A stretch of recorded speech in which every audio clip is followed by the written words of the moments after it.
All right. It says it's working. We're going to trust that it's working.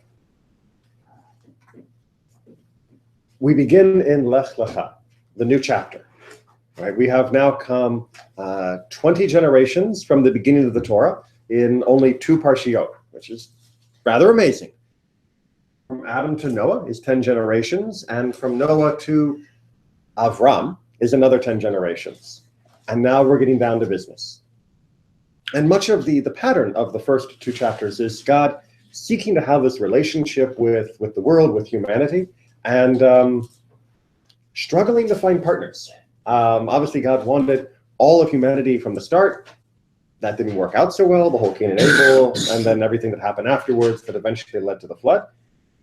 And then God wanted to have the relationship with Noah and his kids. Also had some trouble with the family, and then also has had trouble with the nation as a whole, as we talked about last week when we did the Tower of Babel discussion. New approach.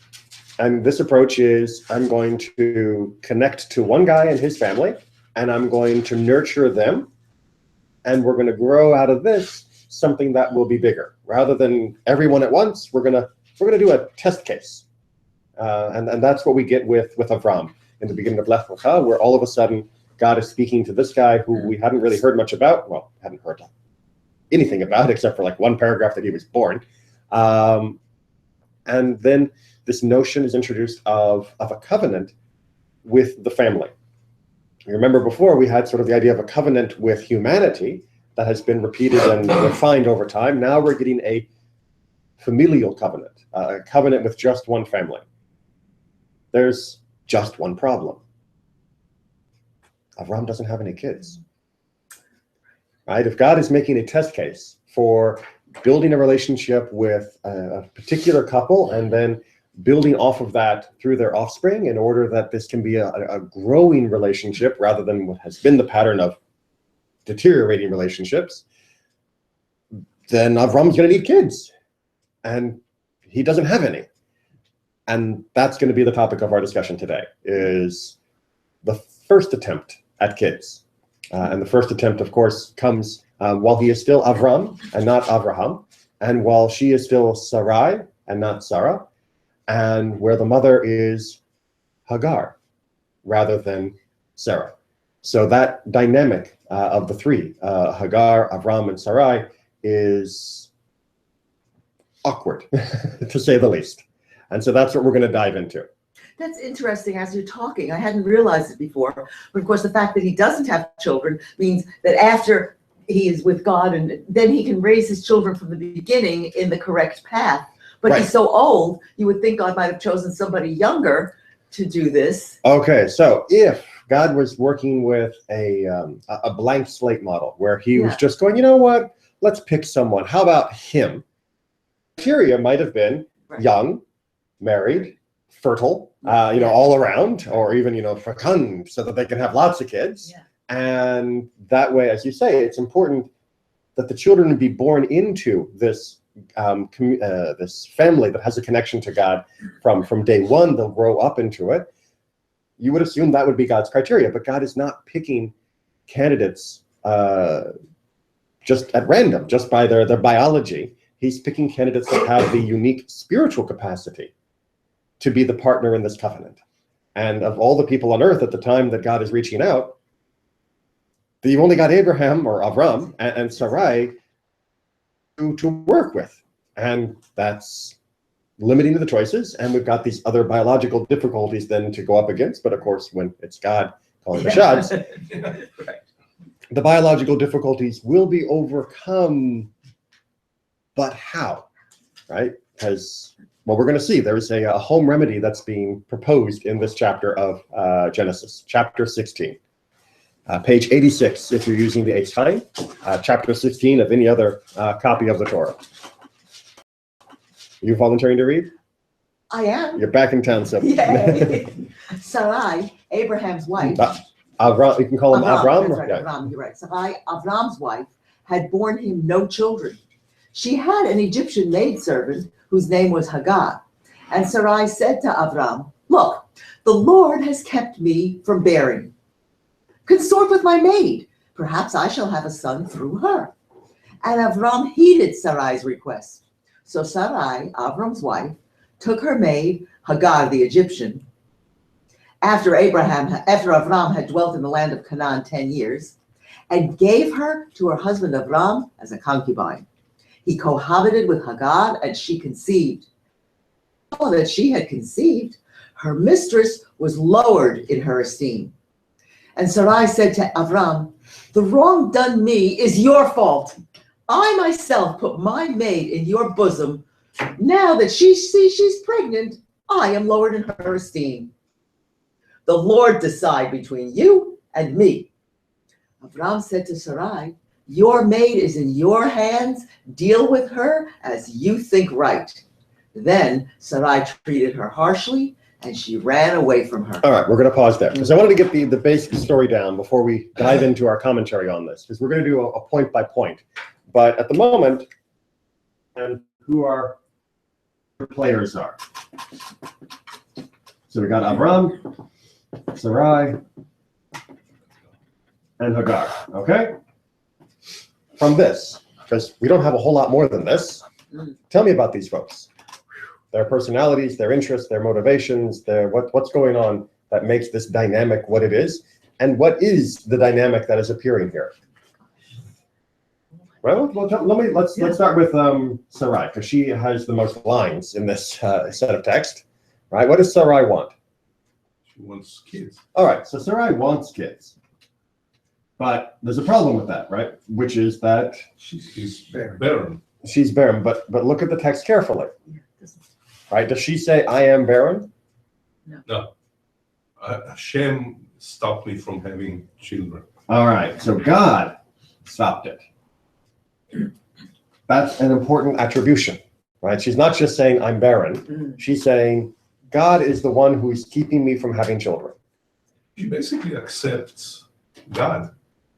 She's a very God-fearing person. So she seems willing to accept this status. Yeah. And yet she's not willing to accept the status. Yeah, kind of. Well, because think, I mean, because to always understand a particular section of Torah, you have to imagine some of the alternative options that were available to her, right? So she doesn't have any kids. She thinks God is stopping her from having kids. Therefore, what should Avram do? In general, what should Avram do? One option is to divorce or get another wife. All right. So the option could be, right, for Avram, could be divorce. Sorry, dear. All right. Or he Get another could wife. remarry someone else or marry someone else. That's right. Right? What she is suggesting, is it either of these? No. Yeah, I do. No, No, actually, the second one. Is No. it? Is this really what she's advocating? No. No. No. She advocates for Avram to get a concubine. Kind of, exactly, right? So what she wants is to be built up.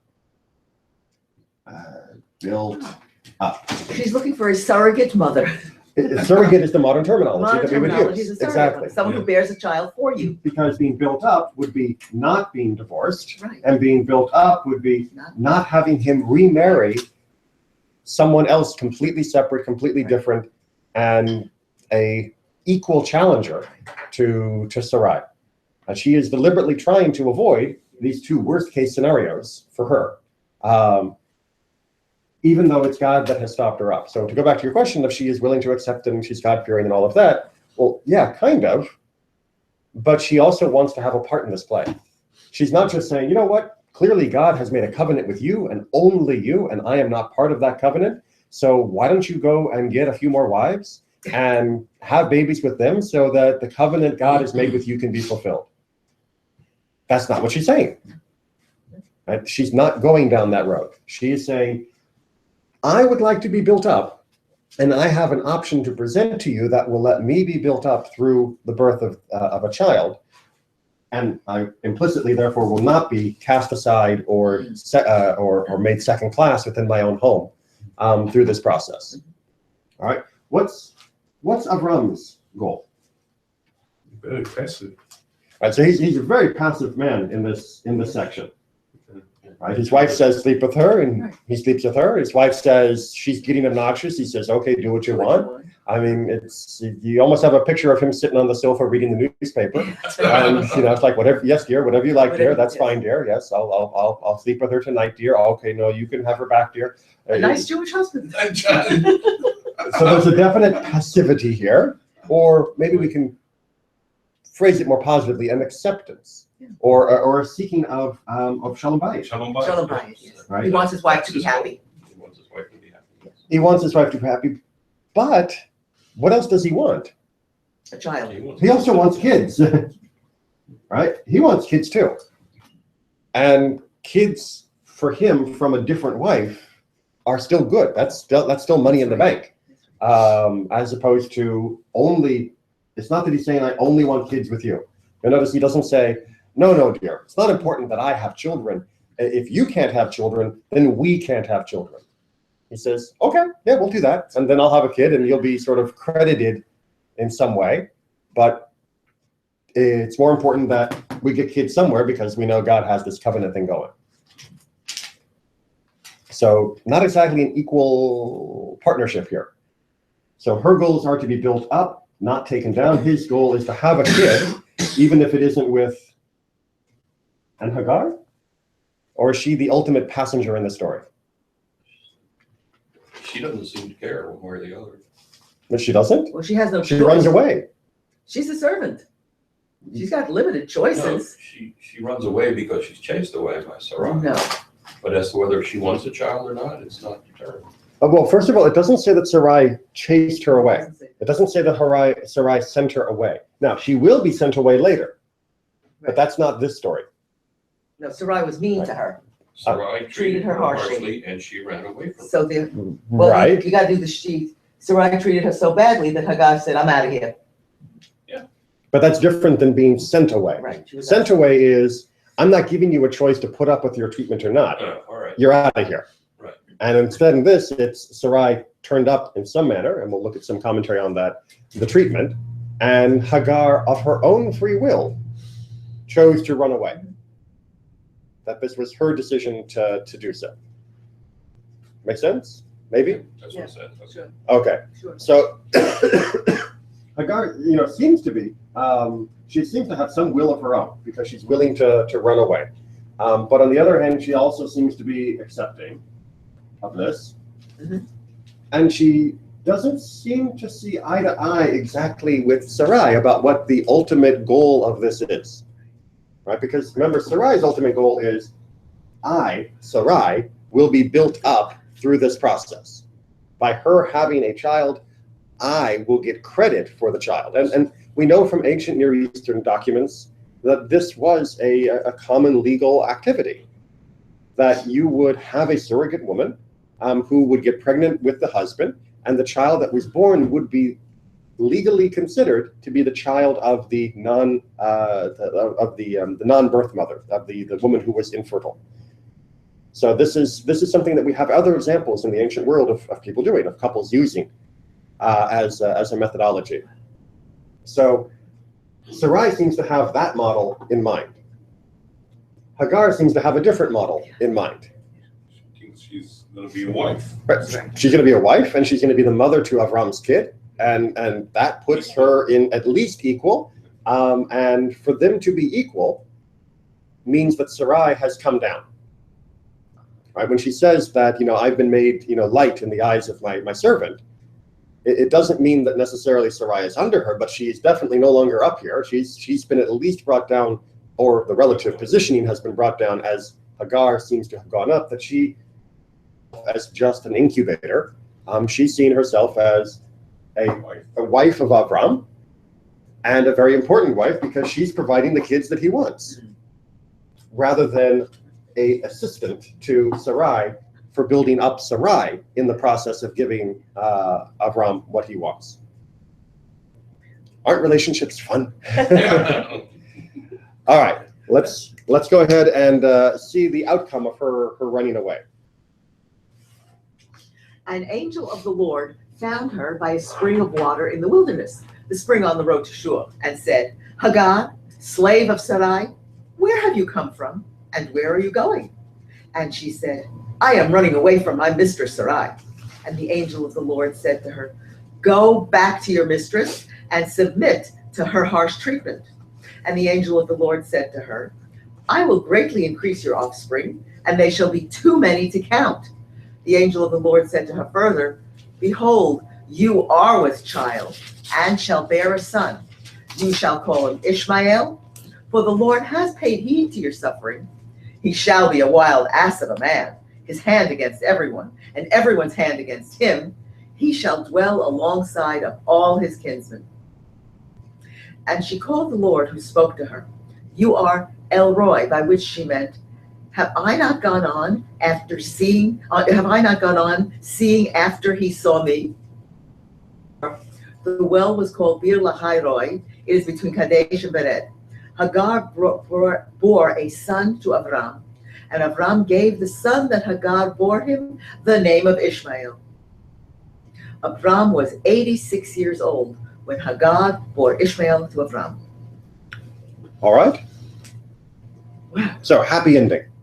Well, It's the beginning of trouble. but hold on a second. So I mean, what is remarkable here is that, and a malach, an angel, comes to her, and they have this conversation.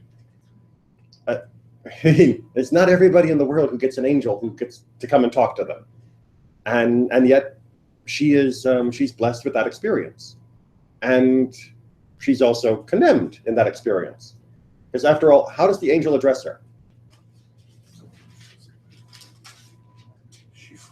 Shifat Sarai, right? Slave, You are the handmaiden, right? Which there's many different words for different types of servants, but this would be more likely translated as handmaiden. You are the handmaiden of Sarai. That is saying you're not Eshet Avram. You're not the wife of Avram. You're the handmaiden of Sarai. So that's already a bit of a sting. Exactly, from an angel nonetheless. And yet Hagar also confirms it, right? When she explains, why am I running away? I'm running away from who? My mistress Sarai. Right. Mistress. Right. That she is my mistress. That she is the one who is in charge of me, and I'm running away from her. So there's already this blessing of being greeted by an angel, and then a perhaps dashing of a few hopes in both how the angel approaches her and how she responds, which is having to do with the kid. What's the blessing, the prophecy that's being given for this child? You're going to have lots of them, I guess. You're going to have lots of kids. The kids that will be descended are going to be numerous. They're going to be numerous and What's that? wild and free. Wild and free, And not very nice person. but also in Yeah. right the hand of everyone Yeah. against him, right? And that's not exactly a happy situation to necessarily be in. On the other hand, he will be strong and he will be wild and he will be free. And on the other hand, he'll be called Ishmael, which means that God has heard you. That God is listening to your cries. God is, Shema, is hearing what you have said. And so she goes back. And she goes back and she gives birth. And Abraham is 86 years old. Okay. Let's crack open this with the aid of our sages. So if it's not labeled, it's Rashi, who of course is drawing from the Midrash and the Mishnah and the Talmud and other sources. Also that are in here from Sforno. What's that? I see how long it's going to take for the next child. Now I remember Ishmael was 13 when. Ishmael is 13 when he gets circumcised, exactly, which is what's happening in the next chapter. Okay, so let's go back, and you may want to turn back to page 86, because we're going to go bit by bit. So as I hope you have heard me say numerous times, words. So if it tells us a detail about somebody or about time or about a place, there's usually a reason for it. And there's always a reason for it. And usually there's a commentator who helps us find that reason. And in this particular case, why does it matter that this is the Egyptian handmaid? Yeah, right, line 3 said Sarai, Avram's wife, took her handmaid Hagar the Egyptians. And so did the first verse, right? She had an Egyptian maidservant. Right. Right. Notice, by the way, again, the trickiness with translation. Yeah. The word that's used for maidservant in verse 1 is shifcha, and that's being translated as maidservant. And the word that they translated for slave in the later one is shifcha. Oh, so amazing. They're using the same word in Hebrew, but it's being translated in two different ways, and in English, different ways. A slave, a servant, a handmaid, are different things. And a concubine and all of that, and wife. And so as we go through, I'll try to point out what the Hebrew words are, although contextual clues may still make us lean one way or the other of how we would render that in English. It is very slippery to do that when you only have English and the translation has already made choices for you without telling you. It's really the same word, but we're translating it very differently. But in any case, Hagar belongs to Avram and Sarai. She does not have her own life. She doesn't go home every night to her own place. Most people wouldn't, but yes. Yeah, but she is theirs. She is definitely part of the household system. Okay. Right, exactly how much she is property versus indentured servant is not clear in this case. But it is clear at the beginning that she is under Sarai's authority, not under Avram's. Avram's woman, this is not Avram's concubine, this is somebody that Sarai has authority over. Yeah. Okay, so Egyptianish. Egyptian handmaid. She was Pharaoh's daughter. Which, if you were to look back in the previous chapter, they had just returned from going down to Egypt during the issue of the famine, and that was where where Avram had said, "Oh no, she's my sister," and all of that story.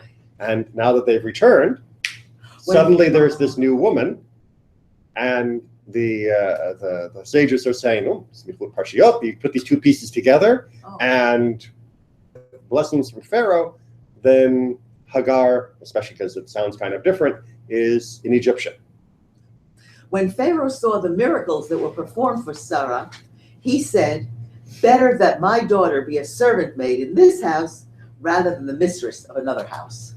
All right, so he's looking at the way the wind is blowing and saying, look at the miracles that are being done on behalf of Sarai at the time, and Avram. Who wouldn't want their kid in that? Especially, a girl. I mean, it's not like she's going to take over Egypt anyway, because they weren't going to make a woman pharaoh. So, miracle household, prosperous man who's, been made rich. Good for her to be there. But that might also explain, at least in the eyes of the sages, why Hagar has a bit of her own will and her own attitude about all of this. Is after all, if she is the daughter of Pharaoh, she might be looking for opportunities to better herself within the standing of the community. All right. So the next phrase, perhaps I will be built up through her. Right. So this is the musing of Sarai when she is considering this option. This teaches that a person with no children is not considered built up, but rather demolished. Which is a very painful concept, but one especially in the ancient world where options for your future and options for the things that you had worked hard to achieve. Very few. It was either going to go to your kids, or it would revert to some other male relative within the family, or it would just be taken over by strangers. And it would be as if you never lived if you didn't have children. You and your line would just be petered out. So this isn't just saying that you have, in quote, no value as a person if you don't have children. It's not trying to say that, because obviously they've spent 86 years of their life without having children. No one would say that Avram and Sarai didn't have value before this point. But as far as their longevity of their impact on the world, without kids at this day and age, that they will be gone. It'll be like they never were there. Much like the concern of the Tower of Babel builders. Right? Remember, they also wanted to build up so that they would make a name for themselves and not be dispersed. So too, she has that same instinct. We need a kid if we're going to make this permanent in the world. And I don't seem to be doing it, so we need an alternative. The phrase was built up through her. And this is the through her part that's going to be. Because of the merit of admitting my rival into my home. All right, so we got two options here. The first quote that we just read is from Rashi. that how exactly does Sarai believe she's going to be built up by allowing Hagar to be with Avram? Because God will look upon her so favorably. Look at how selfless Sarai was, that she was willing to allow this rival to come into the house to help Avram to fulfill this promise of a covenant. What a wonderful woman. Let's give her kids too. Let's give her kids too is the implied result. That Sarai is, according to Rashi, looking to build herself up directly by initiating this process. And it's by gaining merit by her selfless deed that she's hoping will tilt the needle towards her for becoming fertile. Saforno doesn't say it quite so kindly as you just did. No, well, Saforno disagrees. Yes. Sarai hoped that the jealousy which would develop within her when she saw that Hagar gave birth to a child for Avram would stimulate her own biological and sexual urges, so in due course, she too would become pregnant by her husband. All right, so Saforno goes down a different line. He's like saying, look, if you get one person pregnant in the house, maybe some of that will stir things up inside me, and then I'll get pregnant too. That may sound a little far-fetched, but anecdotally at least, I've never seen studies, but anecdotally at least, the idea of couples who are having difficulty with fertility, who turn to adoption or surrogacy, discovering that the fertility issues have gone away and having children when they thought biologically of their own rather than adopting or surrogacy is not an uncommon phenomenon. So I don't know whether there is a particular mechanical connection to this in terms of stress, anxiety, and all the other issues that can sometimes cause barriers within ourselves. But anecdotally, Saforno may be onto something here, that having a kid born and having her see it happen and having it be so anxious may indeed turn her into someone who can have children. Yes. But that disagrees with what she said in the beginning. Yes. Oh, okay. Oh, good. Exactly. Right. So Saforno takes a different approach. Right. He's taking this as saying Sarai knew that she had to have kids. Right. So our first analysis, the sort of our peshat, was that Sarai was sort of giving up on having kids directly. But both Rashi and Saforno says, no, she isn't. She's using this for either one of two reasons. One is she'll get merit, and the merit will help her have children. Oh. And the other is she'll get angry. Or jealous. Jealous, exactly. And that will turn the biological clock on, and then she'll have children. But it makes more sense the first one, because she didn't say, she said, God is keeping me from having children. Yes. Nothing to do with me, nothing to do with my clock. True, although you may have noticed that sometimes people will attribute causes as far for themselves as possible. And notice as well that there is an issue here, one that gets echoed back later in the story of Isaac's foretelling, of how do we know that it is Sarai that's infertile? Be Avram that's infertile. Right? Maybe he just can't have children. And putting Hagar with him is potentially going to reveal that it is Avram that is having the trouble, not Sarai. No, that Sarai having the trouble. Oh, potentially it could reveal it. If Avram sleeps with two women and neither of them get pregnant, then that means the one woman may not be the problem. Right? But if Avram sleeps with Hagar and she gets pregnant, then that means we've narrowed down our process of elimination. We've narrowed it down that it's Sarai that is having the problem between the two of them. And it could be indeed that she was hoping, look at what I'm doing, I'm being so generous, and maybe Hagar won't get pregnant, and then everyone will know it's not really me, and then we'll be able to figure out some solution to this. But it doesn't quite work that way. And instead, Hagar does indeed get pregnant. But we're not there yet in our commentary. So we have to listen to the voice of Sarai? To the voice of Sarai, yes. To the prophecy that was within her.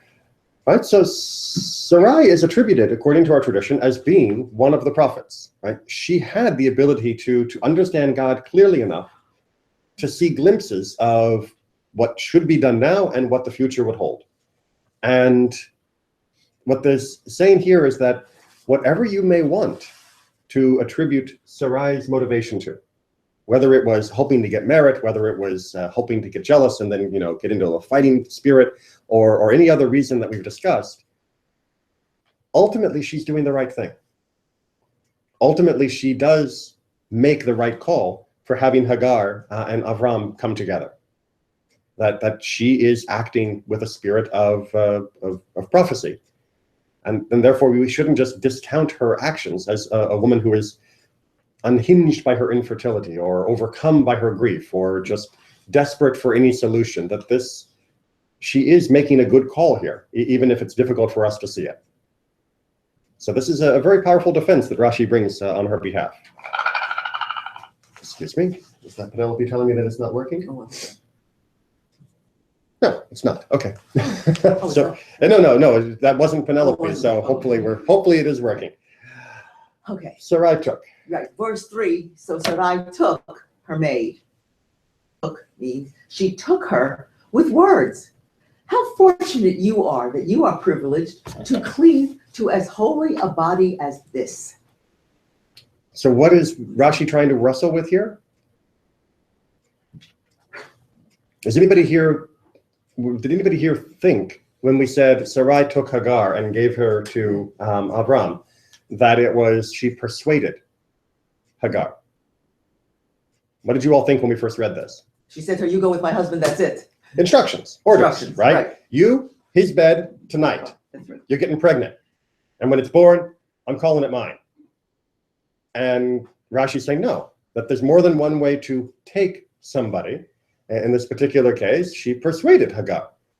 That Hagar went willingly to Avram because she recognized, as we've gone all the way back at the beginning with the idea of her being a princess of Pharaoh, that this was a good thing for her. To be with Avram was considered an honor. It's a good thing. So Sarai didn't have to force her. She just had to make the option available. Yes? No? Sorry, I need a little more air in here. Unclear? No. I mean, She's saying, lucky you, you get to sleep with my husband. Appreciate it. well, yes. and Hagar did, according to that comment. Right? Hagar did appreciate the opportunity. She didn't say, I'll only go if you make me. Taken by the words. All right, well, let's keep running and we'll see how that plays out. So this was done, according to verse 3, after Avram had dwelt in the land of Canaan 10 years. Okay, so this is at the end of 10 years. And again, why mention 10 years if it's not important? Because it's the time allotted to a woman for whom 10 years have passed without having borne children to her husband. He is then obligated to marry another. And indeed, that is still part of Jewish law, that if you've been together for 10 years and not had children, that you need to start considering solutions. In modern time, of course, it's divorce and marry someone else, or use surrogacy, fertility treatments, or adoption. But that one of the underpinnings of a relationship between husband and wife is to have children is still considered to be a very important part of that relationship. Because after all, as we saw way back up at the second comment, without kids, you're not built up. And you need to work this out. You don't just keep going through it and ignoring that there is some sort of issue that's happening here. In the old days, the only way to solve it, of course, was find someone else. But in this day and age, we have many options for taking care and reconciling this, so that everyone who wants to raise children absolutely can. Onward. I guess the point out, Avram had lived 10 years in the land of Israel. Right. This tells us that the years of residence outside Eretz Israel do not count in this number, because he was not told, and I shall make you into a great nation, until he came into Eretz Israel. Because otherwise we'd say, okay, fine. 10 years and the clock's running for getting together and having kids. But he's 86 years old. Right. I don't think he met Sarai when he was 76. Right? This wasn't a retirement home romance. So why wasn't the clock already going? And they point to the fact that the comment already mentions it's in Eretz Israel. God only gave him the promise of being the father of a great nation once he entered the land. So that's the point when the clock started ticking. Onward. Then it said he cohabited with Hagar and she conceived. And apparently that's from the first intercourse. Okay. One Ooh, shot we need to know this. Right. Yeah, you know, she was a virgin. So you have to know partly that she was a virgin, but also what does this say about Avram? He's very She was fertile. potent. That he was potent, right? That it wasn't, in quote, his fault. What does it also say about the degree to which they had to engage in intimacy and the relationship that might have created? It was just once, right? So don't think that Avram took her to be a wife and became permanently attached to her in intimacy in a way that was routine and regular. First time, conception happened, and that was all that was needed. And since the purpose, according to Sarai's plan, is for her to be built up through the child, there would be no need for her to continue to receive his visits after that point. So it's keeping a distance between Hagar and Avram as being fully husband and wife. But they didn't know right away that she was pregnant. I mean, you don't know for a month, 2 months. It does take a little while to find out, indeed, but Midrash says that they knew, and given that it's Avram and Sarai in the household, and Hagar herself, who merits being able to see angels, perhaps they had a bit of an inside bit of information. They had a hint. Okay, Okay. Her mistress became slighted in her eyes. now we get to the meat. She, Hagar, thought this woman Sarai is not the same in private as she is in public. She pretends to be a righteous woman, but is not really righteous because she was not privileged to conceive all these years, but I have become pregnant from the first intercourse. All right, so how the mind works. Yeah. Hagar is saying, well, gee, I got pregnant the first time, Sarai didn't, and I know that you get pregnant or not, depending upon how much God likes you. Yeah. Hagar is assuming here. Therefore, what can I assume about Sarai? Well, she's always acting good out in public. So therefore, fill in the blank for me. She's not good in private. Yeah, she's not a good person in private, right? She is secretly a bad and wicked person. So Hagar is denigrating her, not just because she's raised up in status by having children and all of that, but she's denigrating her on whether she's a good person or not. It's not just a rivalry for having kids, but this is saying, wow, now that I'm pregnant, I realize that it could only mean that Sarai is a horrible, horrible witch in private. And that's why she hasn't gotten pregnant, because what other possible explanation could there be?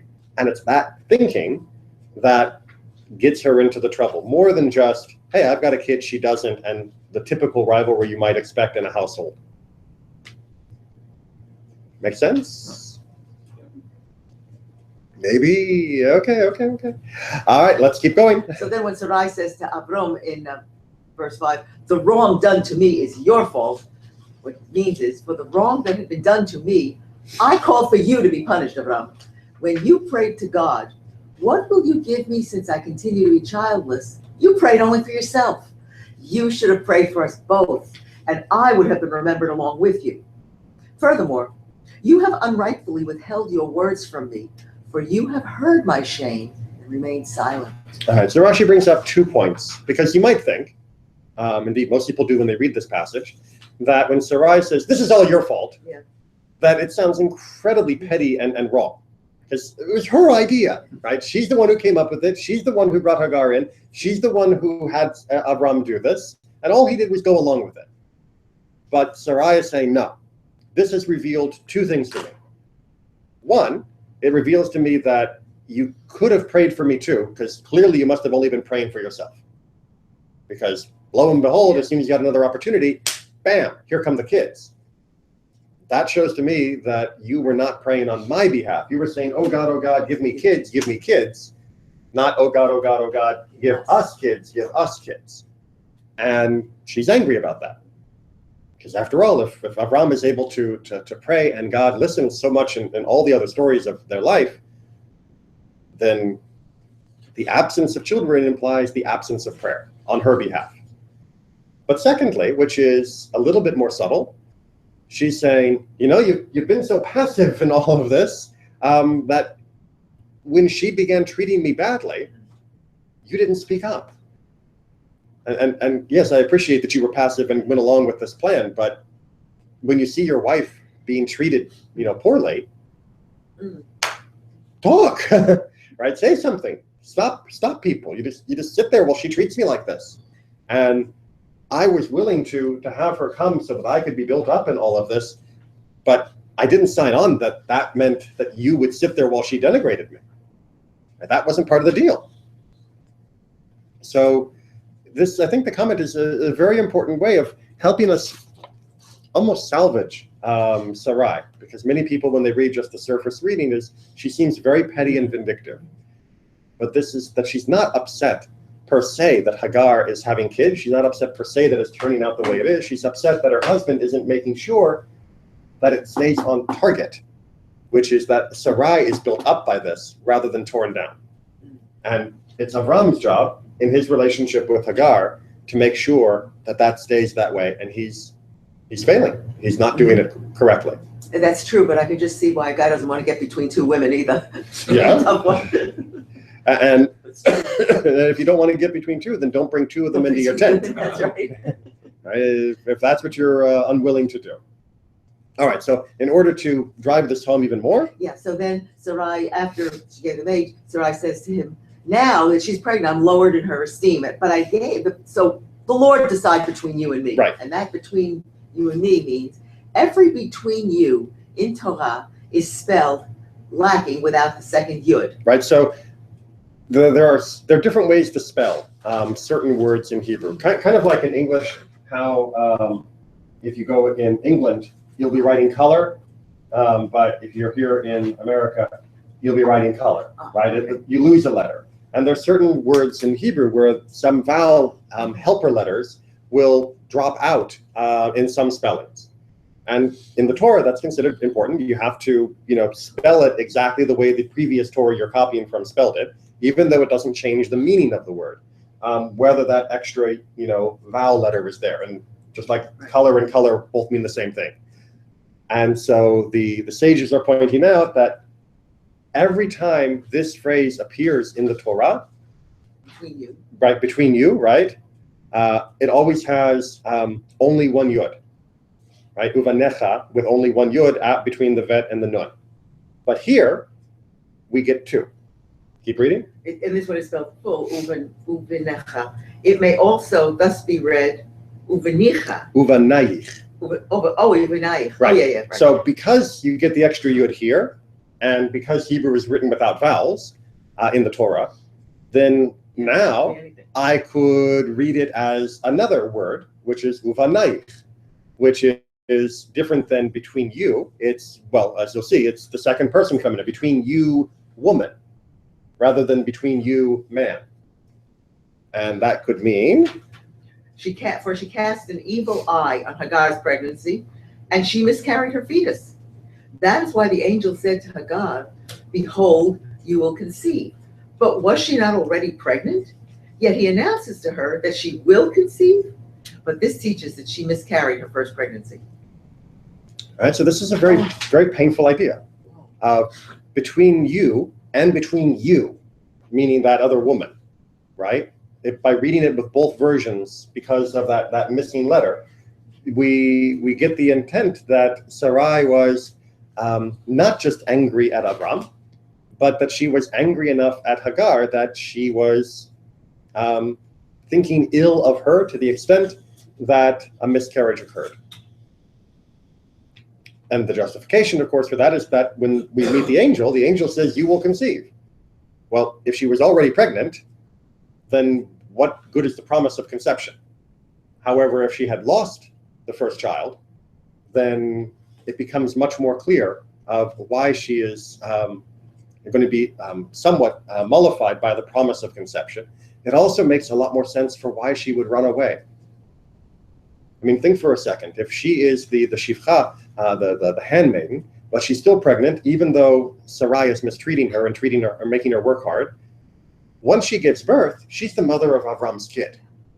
But if she's lost that first kid, and she's back in a worse situation than she was before and being really harshly treated by Sarai and never going to have another option, that puts her in a position where she might very well say, I'm out of here, and which leads to the encounter with the angel. But then when she returns, there she is with Avram again, and this is where Ishmael would come in. All right, so let's go to Sarai So dealing Sarai harshly. dealt harshly with her, meaning she made her work hard. Right, so that's just, what does it mean by dealt harshly? Does it mean that she was whipping her? Does it mean that she was poking her with hot irons? Does it mean that she was, cutting her? No, it means that she made her work exceptionally hard. And just trying to make sure that we don't get too fanciful in our imaginations of what it meant to treat her harshly. And then when the angel said to Hagar, "From where have you come?" he knew. But was the only- angel didn't know. Yeah, it was only to give her an opening to enter into conversation with her. The expression means, where is the place about which you can say, from this place I have come? Right? So, Oh, she has no place. well, she has no place, but she does have a place. Because think, she answers. She doesn't say, from Egypt. Right? She says, I came from my mistress, Sarai. Right? She could have said, I come from Egypt. And she's encountering an angel of God. But she is still thinking of herself as being connected to Sarai and Avram and that household. And so, at the moment, that is the truth. Oh, that's right. Where else is she going to go? Well, she could go back to Egypt. And indeed, eventually On her she own? will. Oh, would a woman be allowed to do that? Just travel on her own Well, and go be back? able to is different than be allowed to. Oh, I suppose that's true. Okay. But yeah, she would be allowed to in most circumstances. So then the angel said to her, "Go back to your mistress." Oh, for each statement, a different angel was sent to her. Therefore, the word angel and not a pronoun, he, she, Right. is used for each and every statement. It doesn't say, and the angel said, and the next sentence, and he said, and the next sentence, and he said. It says, the angel said, the angel said, the angel said. Because each angel was its own angel. Each statement was done by its own angel. And this is a general rule that's used throughout Midrashic technique, that every angel has one job. It also implies that each angel needed to speak more to get the message. That she needed more information to be led. Some people with one visitation, boom, they're set. Other people need multiple visits in order to really get the message. It's also an idea, when you take the idea of angels in the sense that was done by many of the medieval thinkers, with that she was responding, she was resonating, she was reacting to multiple awarenesses of God as she was fleeing. So as she was leaving, she's thinking to herself, where am I going from? What am I doing? And that's when she has this vision of, well, where am I really from? I'm from there now. And well, what about my children? And she has a vision. My children will be plentiful and will be strong. And God is listening to me and to my children. And so she turns around. But each vision, each step of that realization to her was a separate awareness of God in her journey. So each one gets its own title, angel, rather than a pronoun. And she's really pretty high up now that I realize, because angels are talking directly to her. Well, she has lived long enough among Abraham that she is able to sense, God's presence in the world, which is what angels represent. And that is a very high praise to her. And also a very strong reason of why she can't fully run away from this, because that is just an amazing place to be. And so she does need to return. But it is also a very important reminder that we shouldn't trivialize the conversation that's happening here and make it just like chatting with some guy with white robes and big fluffy wings and a halo. That this is her struggling to perceive God and is being sort of overcome by these realizations that are emanating from the divine that she can sense now, that are turning her back around. And it's not just a guy giving her instructions. This is not a Greek play where you just have some guy standing there saying, you should go this way because the gods have told you. It's her own visions of what she comes to realize, of what God for her and is promising for her in the future.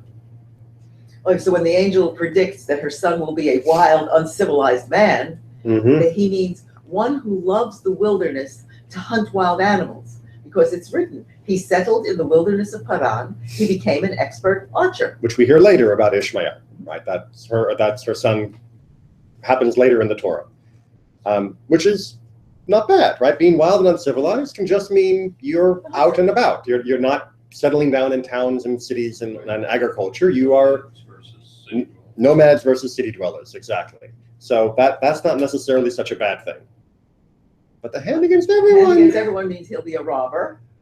Or Everyone's hand will be against him because everyone will hate him and will attack him. Right.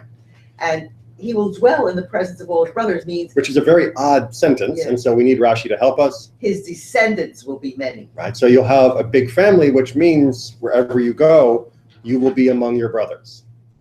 Right, so that's talking about the size of his progeny.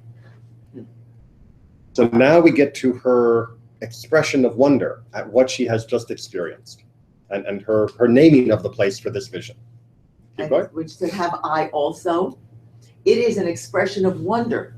Would I ever have thought that even here in the wilderness, I would see messages of God after my having seen them in the house of Avram, where it was usual for me to see angels?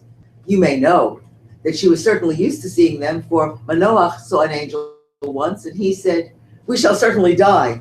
Whereas she saw them 4 times, one after another, frightened. Right, so she uses the term gam, right? Also, I'm also seeing them here in her naming of the place. And Rashi, quite rightly, based on the Midrash, is going, wait a minute, isn't seeing angels the kind of thing you freak out over? Because we know from Manoach, most famously, that's the father of Samson, that many times people who see angels or divine visions immediately think that, whoop, I'm going to be dead, right? I can't look upon God's face without dying. This is a holy experience. I am going to be, taken from this world. And yet she is, I don't exactly say blasé, because she names the place and clearly is moved by the experience enough to return. But it's a gam experience. It's an also experience. It's not, this is the first time I've ever seen an angel. And again, that would help us understand how it might be that she would return to Avram. That she had these experiences and she understood what they meant. And therefore, she had the strength to return. All right, last 2 comments. Okay, and Avram named, etc. Though Avram did not hear the words of the angel who said, and call his name Ishmael, yet the Holy Spirit rested upon him, and he called him Ishmael. Right, because we never hear, after she is told, name the kid Ishmael, we never hear her tell Avram, name the kid this. So why would Avram pick this name? Right, it means nothing to him, because he didn't have the experience in the wilderness when she had fled. Yeah. So therefore it was by divine happenstance, right? A Ruach HaKodesh, a Holy Spirit, he was inspired, without him even knowing, to pick the name Ishmael for this son. And then just to make sure that we understand that Ishmael is worthy of praise himself. Avram was 86, it says in there. This is written in praise of Ishmael, to let us know that he was 13 years old when he was circumcised and did not oppose it. And it's a lot easier to be 8 days old and get circumcised. It's much, much harder when dad comes to you when you're 13 and says, oh, by the way, I've got this sharp piece of flint. It was sharper than any metal implement at the time. And I just need you to lay down for a bit. Trust me. Exactly. Trust me. And yet he did. Wow. Yet Ishmael did. He did go through with this because he did trust Avram. He did have a connection that was strong enough that he was willing to undergo this. So I hope I didn't answer all your questions because they shouldn't all be answered. This is an incredibly complicated relationship. And it's complicated partly because people are not talking enough to each other about what's going on. But it's also complicated because they have different goals for their actions. And it's easy to either cast Sarai as the villain, or Avram as the patsy, or Hagar as the arrogant person who gets ideas above her station. But all of them are more complicated than that. There's no one here that is just absolutely perfect and has a halo over their head, except the angels. All the rest of them are real human people and doing the best they can. And with a little guidance from God, it's working out. And it's working out in a way that God is comfortable with, is pleased with, and is willing to bless the offspring, both of Hagar and Avram, and then, of course, later, the offspring of Avram and Sarai through Isaac. Good? Yes. Good. All right, keep studying. Okay.